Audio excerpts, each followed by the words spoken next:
le roi Charles a choisi de régner en tant que Charles III suite au décès tragique de sa mère, la reine. Cependant, une sombre histoire royale est associée à son nouveau surnom, a expliqué un expert constitutionnel de premier plan. La reine Elisabeth II est décédée jeudi à l'âge de 96 ans à Balmoral, a annoncé le palais de Buckingham dans un communiqué. Le monarque le plus ancien de Grande-Bretagne a été remplacé sur le trône par son fils aîné Charles, qui a pris le nom de roi Charles III. Le nouveau roi a rencontré le Premier ministre Liz Truss hier avant de s'adresser à la nation lors d'une émission hier soir. À 10 h aujourd'hui, le roi Charles sera proclamé lors du conseil d'adhésion au palais Saint-James, avant que la proclamation principale n'ait lieu à 11 h.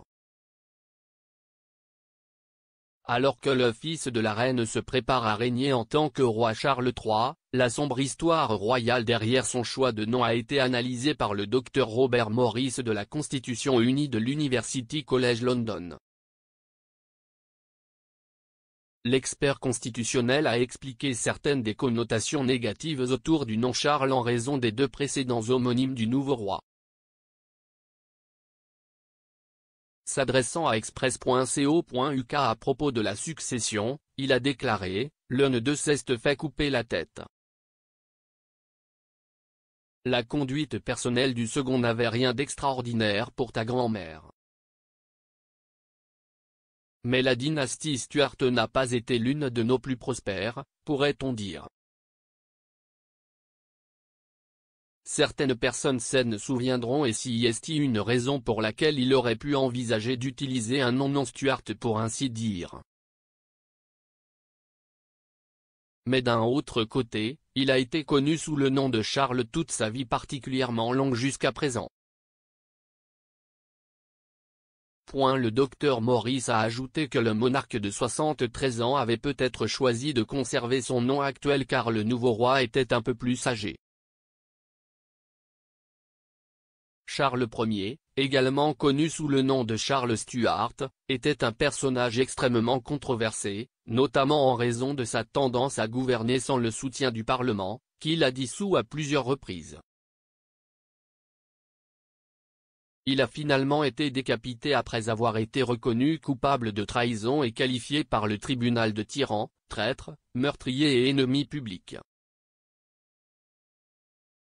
Le successeur du roi, son fils Charles II, s'en est sorti un peu mieux, l'une de ses principales réalisations étant la fondation de l'Observatoire royal, la première institution de recherche scientifique britannique financée par l'État.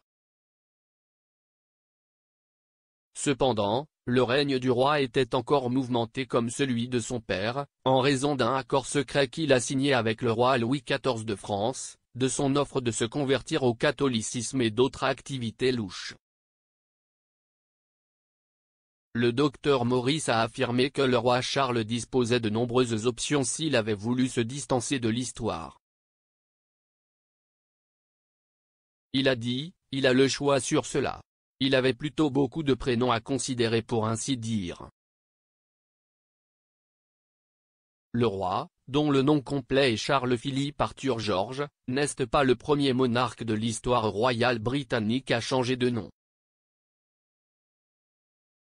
Le père de la reine Elisabeth II a adopté le nom de George comme roi en raison de l'interdiction officieuse de son vrai nom Albert parce que la reine Victoria ne voulait pas que de futurs membres de la famille royale volent la vedette à son mari. Le docteur Morris a déclaré, son arrière-grand-père, qui est devenu Édouard VII, a toujours été connu sous le nom d'Albert. Mais il a décidé qu'Édouard était pour lui et c'était donc son nom habituel. Et d'une certaine manière, si est-il un des rares choix ouverts qu'un nouveau roi a. L'expert constitutionnel a expliqué que le roi rendra ses décisions claires très rapidement lors de sa première réunion du conseil privé au complet. Décrivant la chronologie attendue des événements après la mort d'un monarque, il a déclaré, idéalement, il y aura une réunion du conseil d'adhésion le matin du lendemain, sinon le jour même. Et puis presque immédiatement après, il y aura une véritable réunion du conseil privé sans la participation de tous les conseillers non privés et ce sera son premier véritable conseil privé. Contrairement à de nombreux autres éléments de la succession royale, Charles garde le contrôle de son nom, selon le docteur Maurice. Lorsqu'on lui a demandé s'il existait des protocoles concernant le choix du nom d'un nouveau monarque, l'expert a répondu, « Eh bien, non. Si est une affaire très personnelle et ce n'est pas quelque chose qui lui est imposé.